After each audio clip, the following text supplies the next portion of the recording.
Welcome to This Wasn't the Plan podcast. I'm Callie, And I'm Brittany.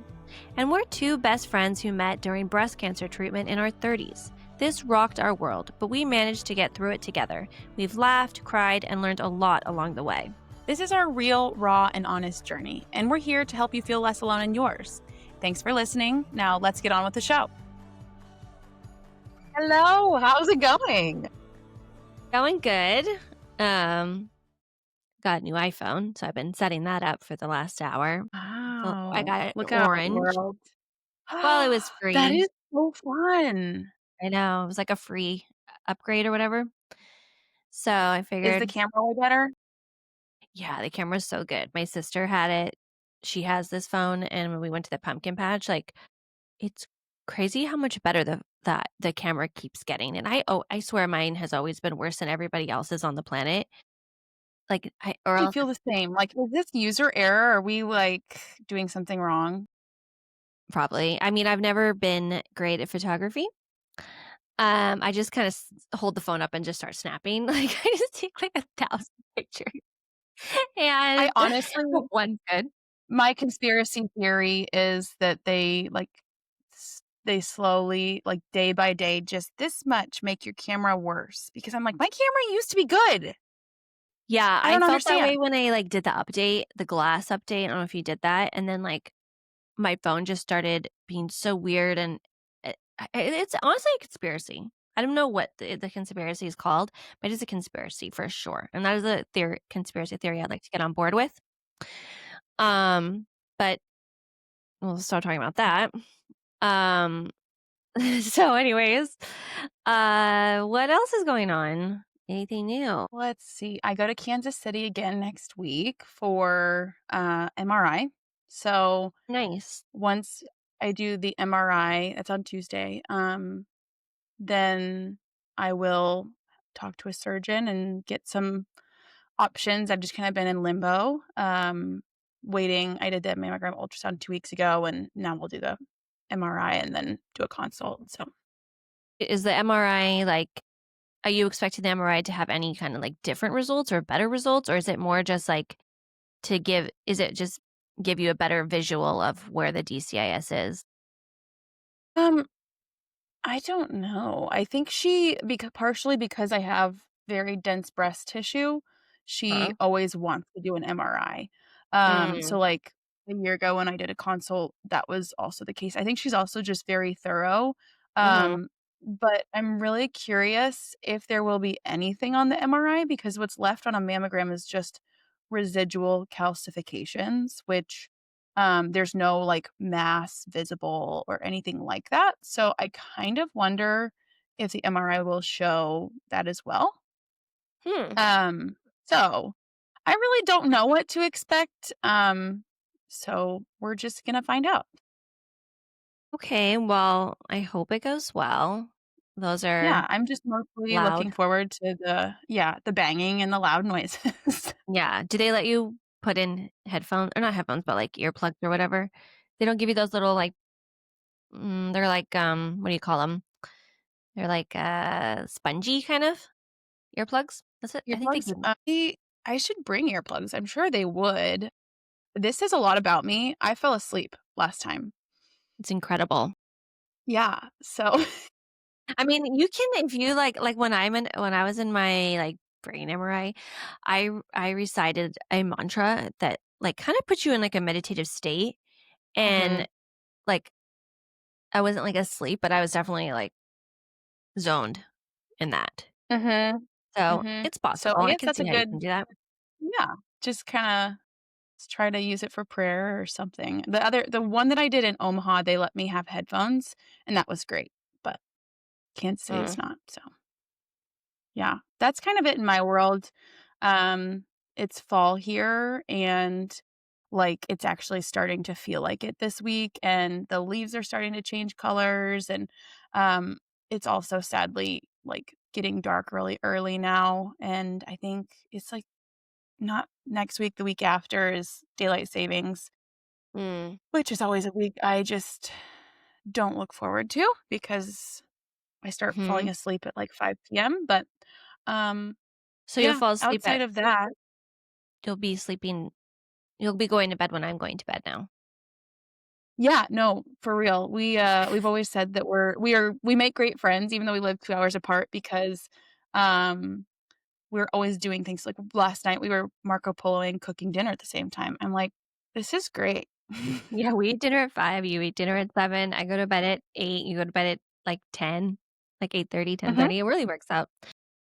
We would actually, I think if, like, we lived by each other, it wouldn't work out. We'd be on really different schedules. I'd So, be at yeah, the thank goodness for, Marco Polo and for time change. Yeah, I think the only other thing is, my birthday was last week, and that was really fun. Did, like, 4 days worth of celebrating, and kind of like you mentioned on a previous episode about your birthday, like, you just look at them differently now. Um, and it was just a great chance to sit down and reflect on the last year.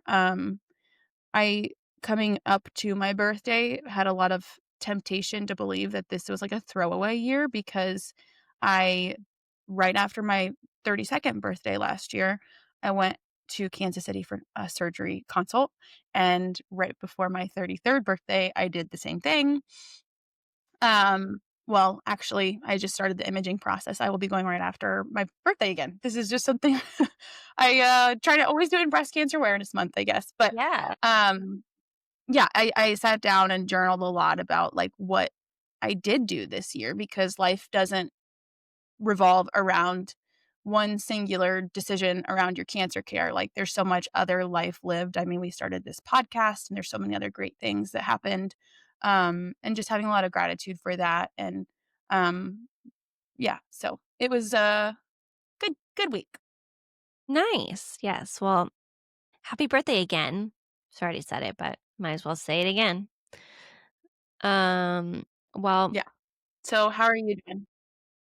um, I'm doing okay right now. I have my PET scan tomorrow, and I I'm really nervous for this one. I feel like I'm nervous for all of them, but I'm especially nervous for this one. As you know, I got like this so we get something called a Signatera pooled. Um some people do it monthly, some people do it every 3 months, just depends. And it's a blood test and it tests for your circulating tumor DNA. It's a very sensitive test.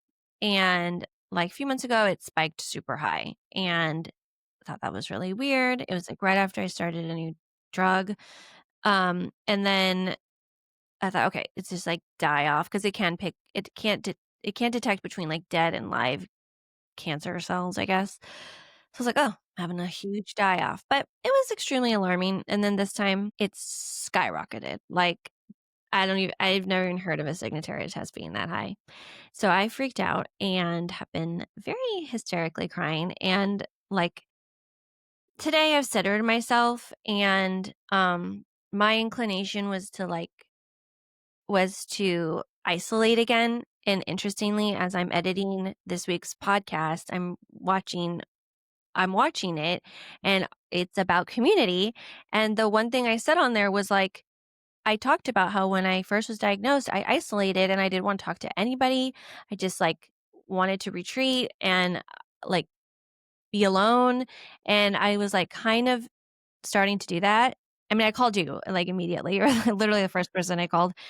And but aside from you, I was like, I can't like I just wanted to like not talk to anybody and just like be alone. And then I was like, wait a second. I literally need to take my own advice. Like, why am I isolating myself when I have like people that are like here for me? And I think it's just like another lesson of like, cancer is an evolving, non-linear journey and you go through a lot of ups and downs and you relearn lessons a lot. And right now I'm like relearning the lesson of how important the community is. My community is for me and like how they show up for me and how they're there for me. And I don't like we don't really have answers. Like there's nothing anyone can really say to me. Um, ChatGPT was extremely reaffirming for me, saying that it was possibly because I just had surgery a Mhm. month ago. I had cavitation surgery. I had 4 of my cavitations fixed, and but we don't know.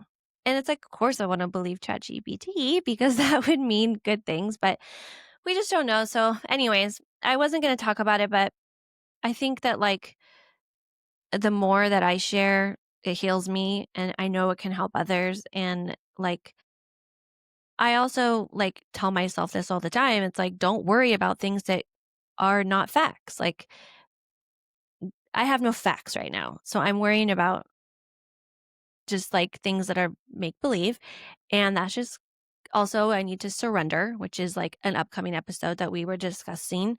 Like, I need to surrender, like, I am not in control. I just have to, like, pray and, like, I've done all I can do. I have received a lot of healing and just, like, be confident in that. It's easier said than done. No, easier said than done, yes. But yeah, so just Mhm. dealing with that. Very nervous for my scan tomorrow, and we'll see how it goes. Yeah, but I guess that segues into our this week's episode, and it is on community. And I think it's a great episode because we talk a lot about like our relationship and how it evolved and grew and as created basically grew to this podcast, which is very, very important for at least tens of people. Um, and all of those are our family. Yeah, yeah. No, but It's at anyways, least a great way for our family and friends to get updates about yeah, seriously, our I haven't health. even told. Actually, as I am recording this, I have not told any really many people about the score because I mean, I just don't want to worry people. It's like, so you better listen to this podcast if you want to learn about what's going on with me. You're gonna learn who the real ones are. Yes, seriously. I'm gonna call people and be like, so do you know what's going on with me? And then they won't Hmm, know because plot they twist. haven't listened to the podcast. Hello? No, just kidding. Ish. For from here on out, this is how you will learn anything about us. But Yeah. seriously, I wanna pause for a second because I think what you're doing, is, like, really, really brave to share, like, in the midst it's like, I think it's easy to share when you have, like, the after, like, the before and the after, But, I think that just goes back to our why of doing this podcast is to make people feel seen, and, I know a lot of thought went into, is this gonna be okay for me? Like, you have to look out for yourself first and foremost, and, I think there's times where you bring people along for the journey and you chose to, and, you don't know what, the scan holds, and, I think it's just an incredible form of surrender to say, "Hey, I trust in the healing that's happened thus far. These results are really scary, but, yeah, I'm glad that, Doctor Doctor Chat has a few other things that it could be beyond, Mhm. the obvious, and, I still believe that that's what it is, so thank you for sharing. And I'm excited for people to hear this week's episode. I think like cancer community is like the greatest thing that's come from this and some of the greatest friends I've ever made. And so I think that's one form we talk about. What are some of the other forms of community we talk about on the episode? Well, we mostly go over like how community has how what it means to us, how it's changed from before cancer through cancer, and even now. Like I even see how like my relationships have changed, or like there are people that I don't talk to anymore because like they haven't checked in on me, and I don't have the capacity to check in on everybody. So it's like, and it's like sad, but like cancer changes um, so much about our relationships with people and what and how our community looks. Um, Listen, I'm sorry, we're back. We had to take a break because I had a an extreme laughter. What was it? Like a giggle fit. And I couldn't stop. And then we completely figure out what we were talking about. Yeah. Oh, But community. basically, it's a short and sweet episode, unlike this intro, and I'm excited for people to hear it and excited for people to like let us know what community has looked like for you. And I think we've said this before, but we want this to evolve into a form of community and what that could look like for our little group of people. We're also trying to come up with a name for our healing group, our community that we want to build. We've like thought of some things, some names, but if you guys have like a really great idea, shoot it our way. DM Yeah, us. maybe you could be the president of the club or the maybe the treasurer. We're co-presidents. Treasurer. There's no money. So if you're the treasurer, you literally have no job. Both of us have spent all of our money on cancer, and this podcast is, hasn't made any. So your job is pretty easy. It is. So, Um, anyways, without further ado, anything else you wanna say before the episode? and thanks for being here. Thanks for listening and being part of our community. Hi, welcome back to This Wasn't the Plan podcast. I'm Callie. And I'm Brittany. Today we're going to be talking about community, what community means to us, how it's changed and developed over the course of our diagnosis, and how to create a community if you don't have one. Yeah.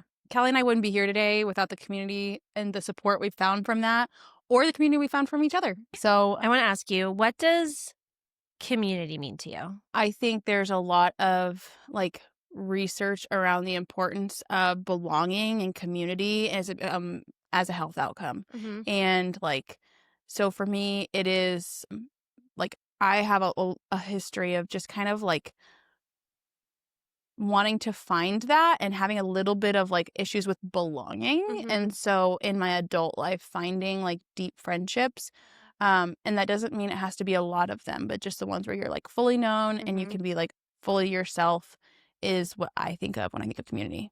What about you? Okay. I'd say my community is just a group of like-minded people all going through something together that can lean on each other and support each other.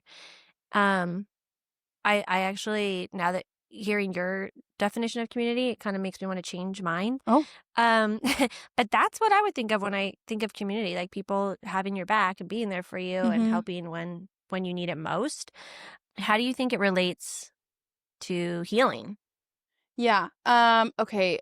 I think that's something that you and I both have like found in finding those people who are going through something similar and doing it a similar way. Not all of us have the same diagnosis, or honestly, I found the same type of community in Omaha with some people who've gone through other like chronic health stuff, but are healing it in a similar way. Yeah. And I think it is just really having that deep understanding of like what it means to go through stuff Mm-hmm. and to have the mindset of like how we went about it. So when I decided to go to the clinic that I went to in California, Brennan said to me, "This is going to be like some kind of sad, like messed up summer camp because you're going to like go to this place far away and like make all these friends." And he was saying it in an encouraging way because at that point I really needed that community, and that is for sure what I found. What about you? Mm-hmm. I found like so much healing in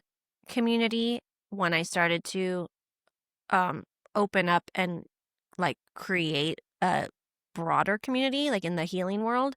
And like there is something extremely healing when you meet somebody going through a similar journey and you just kind of lay it all out, say what Mm-hmm. you're going through, and like be able to be honest and know that they more or less know what you're going through. And it's not sympathy, it's not pity. It's almost not even, you don't even really need it is empathy, but you're just like relating. Mm-hmm. And it's like it's just so healing. It feels like taking a deep breath. Or Yeah. you're able to breathe Yeah. out, that's kind of what it feels like for To me. release for sure. Yeah, and so, I just don't believe you can have healing without you can't have one without the in other in this, isolation. and Yeah. yeah, in this journey. Um, so I wanted to talk about how community has changed throughout our diagnosis, like Mhm. what your community like looked like and meant to you Mhm. before diagnosis, it, during diagnosis, and now.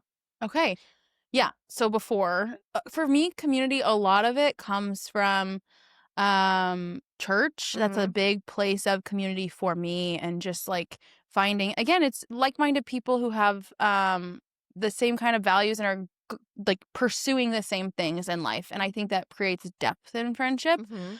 And then, I have just some friends who don't go to my church, but we just have been friends for a long time, and we have that element of friendship that's time. I Mm-hmm. don't know if it was you or who it was that, like, yesterday said that there's 3 elements of friendship, and it's proximity, time, and, like, experiences together or something like that. It was like someone's therapist said this to them. I didn't say that, but I would like to take credit for that. That's If you were listening and you said that, profound. I'm sorry. Yeah, very profound. But so so Yeah, but I think, just having that, like, with some of my friends, it's like we have just seen each other through all the seasons, and yeah. walking through things with someone when it's Mhm. the hard stuff is usually when you come out closer, so. So that was like your before your diagnosis. My community was really, my family and my friends. Like Mhm. that was my what I would have considered.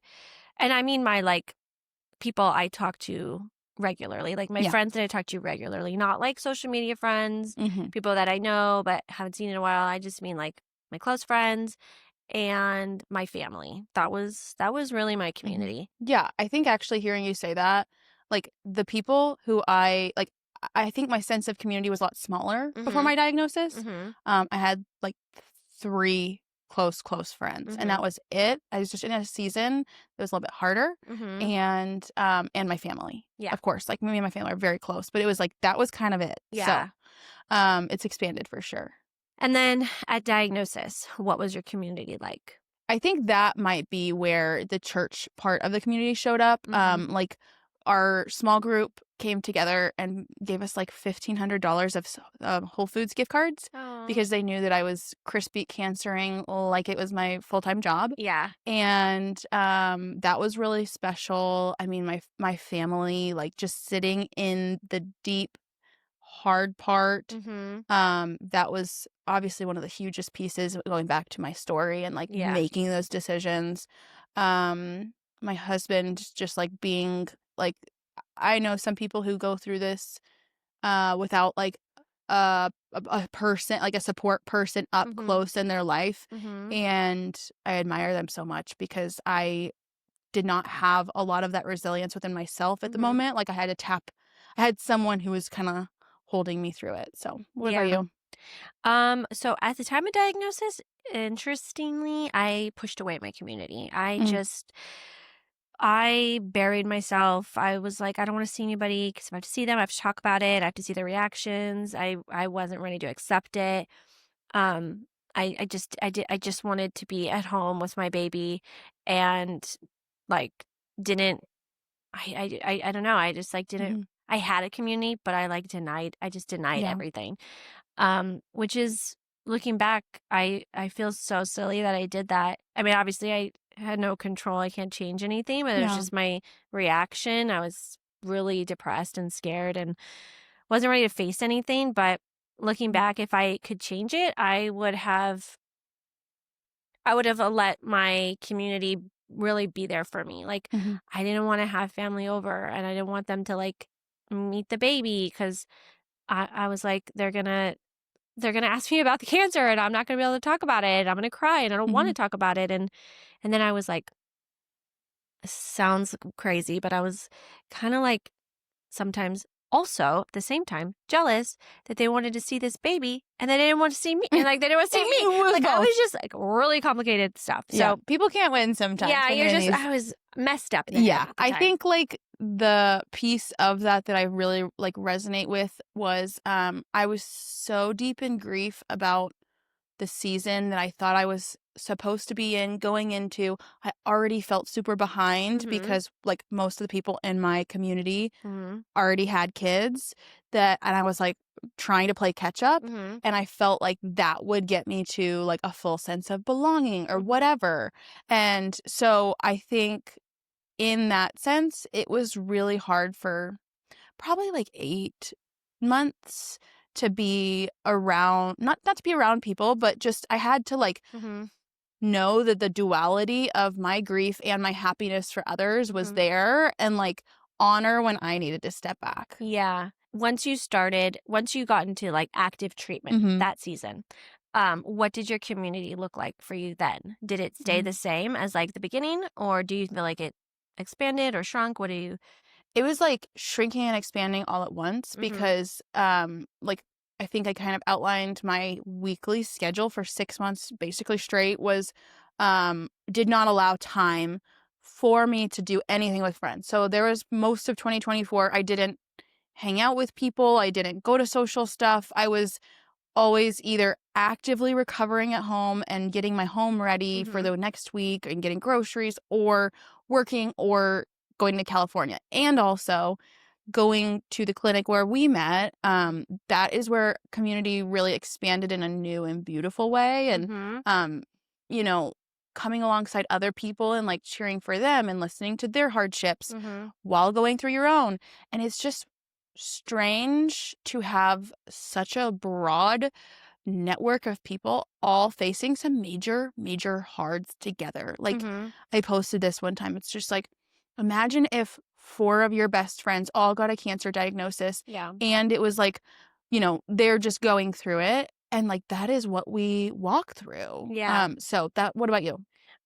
So through active treatment, same thing. I expanded it and shrunk it a little. Like I was having a really hard time connecting with like friends who just had never been through anything serious, or like just wanted to talk about surface things. Like I could not have a surface conversation. Mm. And when you go to a treatment center and you're with everyone, everyone getting treated with cancer or for cancer, um, the second you talk to somebody, you'll never talk about the weather. You're not talking about traffic.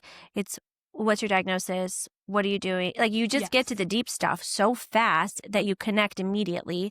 And those conversations were absolutely necessary and they were extremely healing. So I started to open up more, meet new friends who had cancer, and I grew that part of my community. And then I'd say like my community that I was, of course, like still had my friends and my family, but I'd say like my connection with them changed a little. Like if there were friends or somebody that was just talking about, trivial things, I sometimes would get anxious, and Mm-hmm. I truly had to like leave the conversation because I just was like, you're worried about this, and I wish that was my problem, Right. and I have this problem, and I'm scared for my life, And I know Yeah. I kind of like, I still have like love for these people, but I couldn't really like have this same relationship. My relationships kind of changed a little with some people. Yeah. And then I had friends who had been through some really hard stuff and were just so, those were the ones that like our relationship got stronger Mm-hmm. because I could talk to them about the heavy stuff. They weren't trying to fix it. They were just listening and they were there for me. So I'd say that cancer and my community changed and evolved so much Mm-hmm. through treatment. It was, that's probably one of the harder times because you're having to endure everything and the pace is really tough. Yeah. And, people that want to be there for you will be there for you in the way that you need them to be. And then, others, they still love you, but they just can't be there for Yeah. you. And it might just be for that season. Yeah. Yeah, and I was okay with that. I was like, Yeah. I can't check in on friends. No. Like I just It wasn't. was not a season for that. Yeah. No, and I love to be the friend that like knows when it's your birthday and like knows you're having this and like calling them and making sure they know that they're like, remembered, and being the best friend, being the best sister, being the best wife. Like I always wanted to be the best. And I couldn't do any of that Yeah. throughout that season. I So, think like something you said, like being at the center, we like you just go so deep so fast, and it was really interesting. Like there's multiple people that we each made really close friendships Mhm. with, and we can just use each other as an example. I feel like, we met and then we checked in a few times, but then we started like, I think when you sit in those big, ugly brown chairs, Yeah. so comfortable, like there's just like a magical bond that can form. And Mhm. it's scary because you're like, I need to focus on me. Yeah. And also now I'm like, oh man, I'm so invested in so many people. And that's an interesting dynamic. But I really did feel a connection that was really special Mhm. when you're like, oh, we're all like, we just get it. Yeah. Every time I go, I'd meet someone new. And of course, you have your regular friends at your treatment center, but then there's new people and you talk with them and you make this like amazing bond. And I always walk away being like, oh, we're going to be best friends forever. And then you like never see them again because you Yeah. didn't exchange numbers. And you're like, what? It's kind of like when you go out to bars and you're a girl and you go to the bathroom and you're drinking and you like meet somebody and you're like best friends in the bathroom Yeah. and you're like, we're gonna be friends forever. Good luck Like on this your girl's gonna journey be at a this bar. bridesmaid, and then you never see her again. And you're Yeah. kind of like, the heck. But it's like obviously different. But it's just like you're like, wait, we just bonded so deep. Like I thought we were gonna be friends forever, you know? And then you never see him again. Like I still think about some people I had conversations with while I was getting treatment, and they were just so special and like meaningful and like meant a lot to me, inspired me, or they told me I was inspiring them, and that meant a lot to me. And like I never saw them again. But yeah, the community aspect during the treatment, during active treatment, definitely surprised me because I didn't know I would be able to make so many friends. And you're right. Like, it's not normal to have dozens of friends with cancer. Like, that's not a normal thing.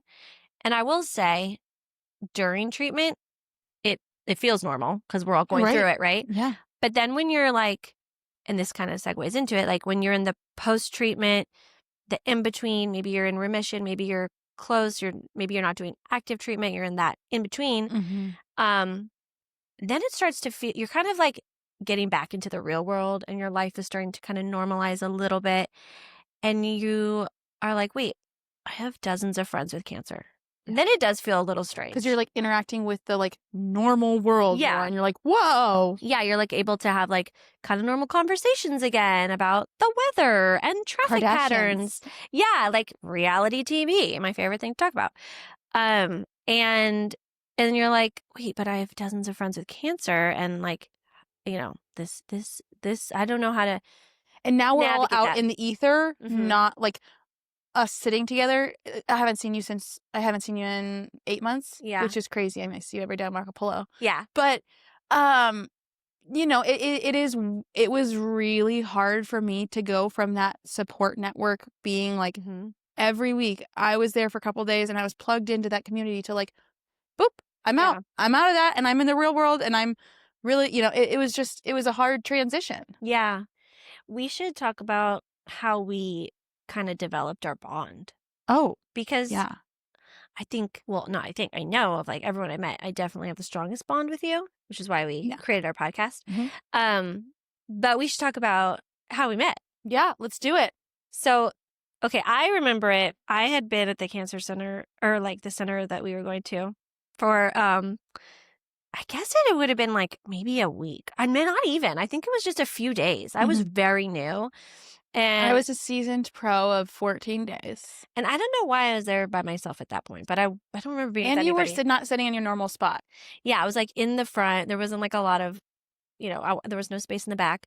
And I saw you and you just like knew. I was like, wow, that girl really knows what she's doing. She's been here. I thought you were like a regular, not in like a good way. I mean, not, just. Not a place you want to be a regular. Yeah, no. But you just like seemed like you just knew. You looked very confident.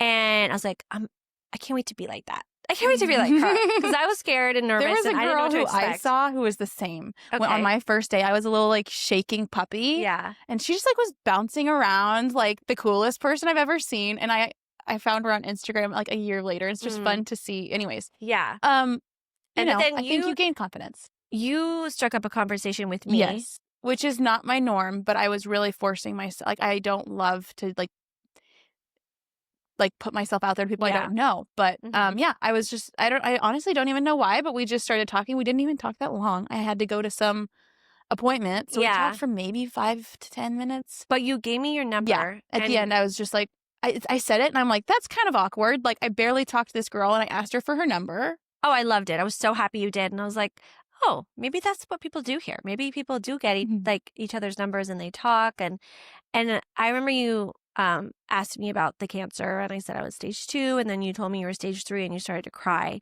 and that's when I knew you were like you hadn't absorbed it yet. Yeah. Like you were really fresh in it, and I had a had some time. I haven't already Uh-huh. absorbed like 7 months, 8 months Oh, of this, so um, I wasn't at your, I was a little more moved on, but I was actually like a little bit embarrassed because I was so emotional anytime I talked to anybody there. And like a lot of people weren't. And I was like, oh my gosh, I'm a hot mess. And looking back, I'm like, no. honey, you were diagnosed 6 weeks prior. Like, Yeah, no. yes, I You're was, fine. is just one of those funny things where I'm like, yeah, I thought I should be somewhere that I wasn't. And Yeah. yeah. No, you were fine. I didn't think anything of it. I just I sympathized because I Yeah. knew empathize. I knew exactly how you felt. But then you got my number and then you went off, and that was the last I saw you. Or maybe you I saw you leave and I was like, "Bye. Like good to see you." And then like a couple weeks later, maybe a few weeks later, I like thought about you and I was like, "I wonder how she's doing. Should I text her? I don't know. I don't want to be like annoying. Like I didn't know if people wanted to be talked to. Like Mhm. I wasn't sure. So I texted you and I just checked in to see how you were doing, and then you told me how you were doing. Yeah. And And then I was like, oh, Brennan, this Kaylee girl I met. I called you that I know. until I saw you It's again at chemo and realized it was not your name. That's okay. Most people don't get my name right. But then we just started texting, and Mm-hmm. it was great because you were like a 1 week ahead of me Oh, with like yes. all of the things. Which is funny because actually I was 1 week ahead of you probably going to the clinic we went to. Yeah. So it was just like literally everything continued that way. And we were mostly like kind of information sharing a little Mhm. bit because we were going to start low-dose chemo. We got like our port I lied to you about implants. that experience. Yeah. So if you get chemotherapy, you usually get something called a port Should a we catheter. do a Yeah, for it's the like people online? it's it's Do a here. little peep show. Yeah. It's right here. I know you can't see it, but We both, yep. yeah. And I was like, what is this thing? And I didn't want to like look into it too much because I had to get it, and I was like kind of scared. And Yeah. I saw you like the day after you got it, and I was like, how was it? And you're like, it was okay. It was like kind of like a biopsy. You're like, and you just didn't really say much. I was like, okay, well, she did it. Like, okay, that's fine. That's fine. Yeah. Cut to very traumatic event for me. It was very traumatic. It was like a drive-by. It was crazy. Not to scare you if you haven't had No, that. okay, I would say this. Everyone I've ever talked to is put under when they get a port put in. Yeah. And this specific place does local anesthetic. And it's like 15 minutes, you're in, you're out. But I think it was like 8 minutes. 8 minutes. And it was a long 8 minutes. And they're like blasting. And I like country music, but they're like blasting like John Party. And I'm like, You can feel a lot of tugging. the tugging and pulling. You It don't was feel weird. pain, but you feel a lot of tugging. And I personally don't like things touching my throat or my neck. And it was like in this area because it's connected to your vein. Well, and I think there's just like an emotional component because like you're getting a port put in. And like, yeah. I just felt so sorry for myself, and I was just Yeah. crying. It was, yeah. Yeah. So, anyways, you did me a solid by not telling me how horrible the experience was because I probably wouldn't have done it. And then you started chemo. Mhm. And then a week later, I started chemo, and I was really scared to do low dose. And you told me it really wasn't bad, and that you were, because someone had told me that like it was some nurse at a different center, and she said when you do low dose, you're gonna shake, you're gonna want to feel like you're passing out, and she really described it terribly. Ugh. So I was really nervous, and then you were like, "No, you're a little sleepy, and Yeah. you don't really. It's fine. It's kind of it's like a long day, but it's not that." Anyways, you made me feel so much more secure going into that, Good. and then we were just like on the same chemo schedule for Mhm. 20 weeks. I went on additional 7, but Mhm. um, Victory lap. yeah, and then like then we became like friends. Yeah, it was funny because I remember it was probably because we started in March. Uh-huh. of 2024, and I think it was probably April because I go by like I think I was alone, and I had people with me the first like 4, and then I did a couple alone, and then Mm-hmm. anyways I was in the like room where you go rest and get the what's it called, Oh, yeah. the laser, Yeah. the oh my gosh, I'm Oh, I'm blanking. blinking too, but Anyways, laser light the therapy. laser beam in your arm, Yeah. and you just take a nap. And you came by with your little IV pole, and we ended up talking for like the entire hour Oh, and yeah. 20 minutes I was in there or something. I think you had like someone with you, and you were like, I should Oh, probably yeah, go. she couldn't find It was me. your aunt, Yeah, maybe? she got so worried because I had to do something, and then they came and found me, and they're like, we didn't know where you were. Yeah. Oops. But yeah, I think that, and then like July came around, and Wait. I started, Do you remember what we talked about? Because I remember I what know we bonded talked us. about faith, and we talked about fertility. We talked about fertility, and then Okay. we won't talk about that now because that's too heavy, but Hmm. that really bonded us. And I had Yeah. not talked to anybody about that before. I was think going you were through the this. first person I'd ever found that was feeling the same things I was The feeling same about grief. that. Yeah. So I remember that. I was like, oh, like I just was so happy that I found, not happy that you're going through it, but happy that I had somebody to like go along it with me. Yeah. But then, yeah, we started being like, hey, do you want to like, because you're in town, especially if you're by yourself, I'm like, do you want to come over for dinner, meet my husband and my baby? And you did. And then we started going to the beach and just like hanging out. I'm like, oh, Nectarine Grove. but I feel like we met because of cancer, but I feel like we would have, like, you're someone I would be friends with outside of cancer, you know? And Yeah, so that's for why sure. that's why like our bond was everlasting. And then you became part of my community that was like a blood vessel or whatever. Like it needed you, you know, like we would talk. And then you introduced me to Marco Polo. That was app. about the time that I stopped going to California, and I was like, I'm kind of missing talking. Like we'd text once in a while. I was like, you should get this Marco Polo. And I think that was probably December. And I'm pretty sure we haven't missed a day. No, we send each other messages all the time. I think I talk to you more than anybody in my life, honestly. Marco Polo, if you want to sponsor this, hit us up. Yeah, that'd be great.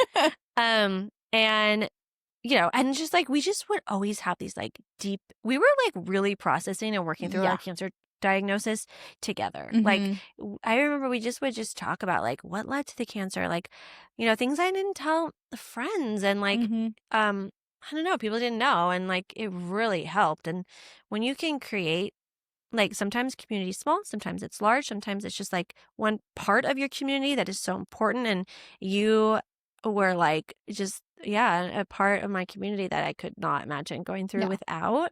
And now we have so this. Grateful. Like my dream said, first we had cancer, now we have each other. Oh, shoot. And I love it. It's cheesy, but it's true. It is.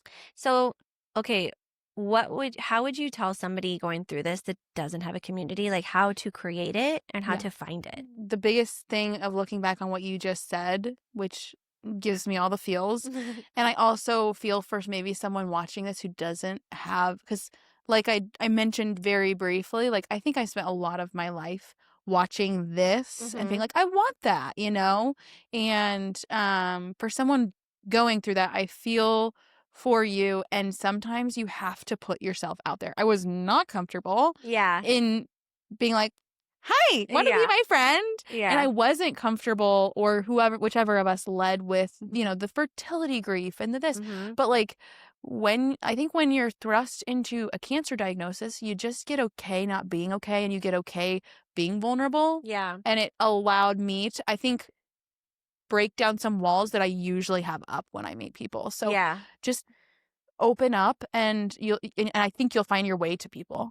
Yeah, I think some practical ways are if you belong to like a church, you know, start going to, if they have like groups or events, like start going. People, and like depending on what kind of church, some have like groups and events and things like that. Mine has like prayer nights, and like there's my husband's on the prayer team. Like that is like their calling is to pray over people in the muck. Yeah. So like there's, you know, a lot of people who want to serve in ways like that. I know you utilize social media a lot, and that was helpful for you when you, like, how did you find a community through social media. Like, I feel like you were able to find like Yeah. accounts that had gone through Yeah. cancer diagnosis. I actually looked back. So the day I was diagnosed, I had been preparing to conceive, and there were some naturopath doctors that I was like getting labs through, and they have a podcast and all of that. And I had messaged one of them like, I just got a cancer diagnosis. What the heck? I was just like, how do I find someone who's doing this more in the way you guys talk about, like they were fertility, but and she was real life friends with one of our favorite gals from the center that we both went to. Yeah. Erin. A lot of people get a lot of inspiration and knowledge from Erin Tochi. And so that night I saw her account and kind of started diving in of just like, what modalities is this person doing? They're sharing their story. That's really interesting. And then, like seeing she'd like tag someone else. And I just like literally started like following all these people because I was like middle of nowhere, Nebraska. Everyone's just doing standard of care. And it's just slowly, I think you kind of find your way to different accounts that can help you. For me, make sense of some of the like more like books I was reading, and like I was seeing it in action, know? So that was really helpful. Yeah. And also you could try to find on Facebook groups, like support groups, but I would say be extremely specific of what you're looking for, because if you just say you have breast cancer and you want a breast cancer support group, it's probably going to be standard of care, and unless it says it's not. Yeah, of course, unless it says it's not. So say specifically if you are trying to do integrative healing, look for integrative healing breast cancer or something. And I think talk to people who like maybe if you do know anyone, or even if you like you can message us or someone in the space of what you're doing and see if there's groups that they've used, because like I think that referral is best. There's like one that I've found, like there's a lot of these types, but I think one that maintains like a sense of like not the like fear all the time, and it's really well moderated and all of that. So you'll find your right one if you want. And that leads us to say, this podcast, we created it to create a community, and we want that to be something that people can feel like a part of and feel seen. And, eventually, like we want to create some sort of like group that people can connect. We want to get there. Big dreams for all of that. Yeah, we have a lot of big dreams, and we hope that if people feel compelled to reach out to us, they do, because honestly, just knowing you have somebody in your corner means a lot. So if you don't have anybody, like we will be in your corner. And community, I just could never have gotten through this without a community, my community. And I think just no way.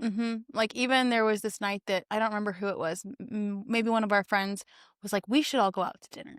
And I think that was another one of those like, whoa, this is a really special moment. We've all spent months or years like going hard, like eating the very clean diet, doing all the things, and we just let ourselves like get dressed up, put on makeup, go to dinner together, like just invite someone to do something like that. I think those are really special moments, and like take advantage of it. And I didn't know everybody at that specific dinner, and I remember being kind of nervous because that's out of my comfort zone to show up somewhere where I only know 2 people or whatever it was, and ended up making great friends from that. And it was such a fun evening. A lot of talk about butts and coffee enemas, and you're just like, while we're eating, you found your community when you can talk about these things, and it's absolutely normal. But yeah, hopefully people will be able to take away from this episode, to or feel inspired to create themselves a lasting community, people that'll be there for you, and then one day you'll be there for them. Totally. I think don't underestimate the power of both isolation, if you choose that, and how that's probably a negative thing, and also the power of community in a positive way, and the healing that can happen. Yeah, I have nothing else to say. Okay. So thanks for being my friend. Thanks for being my friend. Bye. Thanks for joining. Bye. Thanks for listening to our podcast. We have a big favor to ask. Please hit subscribe and leave a review. It really helps people find us. Thank you so much, and see you next time. Bye.